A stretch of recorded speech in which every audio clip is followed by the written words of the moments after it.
ஷாலும் கர்த்தருடைய நாமம் மகிமைப்படுவதாக. கர்த்தருக்குள் பிரியமானவர்களே, வேத வசனம் இப்படியாக சொல்லுகிறது.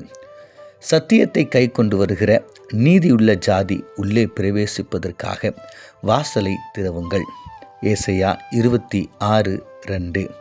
கர்த்தருக்குள் பிரியமானவர்களே, நாம் வாசிக்க கேட்ட இந்த வேத வசனம் ஆழ்ந்த சத்தியத்தை நமக்கு கற்றுக் கொடுக்கிறது.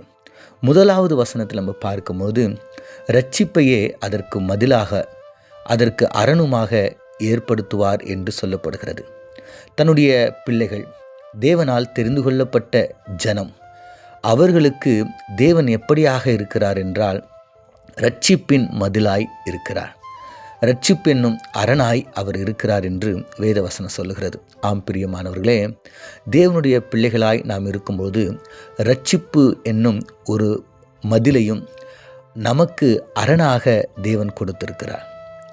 இந்த காரியங்களை குறித்து நம்ம தியானிக்கும் போது இந்த இரட்சிப்பு என்கிற அரண் மிகவும் பலம் வாய்ந்ததாக இருக்கிறது. அநேக பட்டணங்கள் தங்களுடைய பட்டணத்தை மிகவும் பத்திரமாய் பாதுகாத்து கொள்ள வேண்டும் என்று அரண்களை எழுப்புவார்கள், சுவர்களை எழுப்புவார்கள், மதில்களை எழுப்புவார்கள்.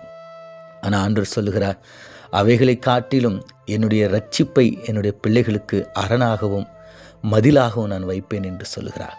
அப்போ ஆண்டவர் சொல்லுகிறார், இந்த இரட்சிப்பின் என்கிற மதிலுக்குள்ளாய், அரணுக்குள்ளாய், தன்னுடைய பிள்ளைகள் தங்கியிருக்கிற இந்த இடத்திற்குள்ளாய் வரணும்னா அந்த கதவை திறக்க வேண்டும். அதற்கு தான் ஆண்டவர் சொல்கிறார். அப்போ அதுக்குள்ளே யார் வர முடியும் அப்படின்னு பார்த்தீங்கன்னா, வசனம் சொல்கிறது, சத்தியத்தை கை கொண்டு வருகிற நீதி உள்ள ஜாதி. சத்தியத்தை யார் கை கொள்கிறாங்களோ, ஆண்டவருடைய வார்த்தையை யார் கை கொள்கிறாங்களோ, ஆண்டவருடைய வேதம் சொல்லுகிற காரியங்களை யார் கை கொள்கிறாங்களோ, ஆண்டவருடைய சத்தத்தை யார் கேட்குறாங்களோ அவங்களுக்கு மாத்திரமே உள்ளே பிரவேசிப்பதற்காக வாசல் திறக்கப்படுகிறது. ஆம் பிரியமானவர்களே, இதை குறித்து நம்ம தியானிக்கும் போது நமக்கு பரலோகராஜ்ய ஞாபகம் வருதில்ல?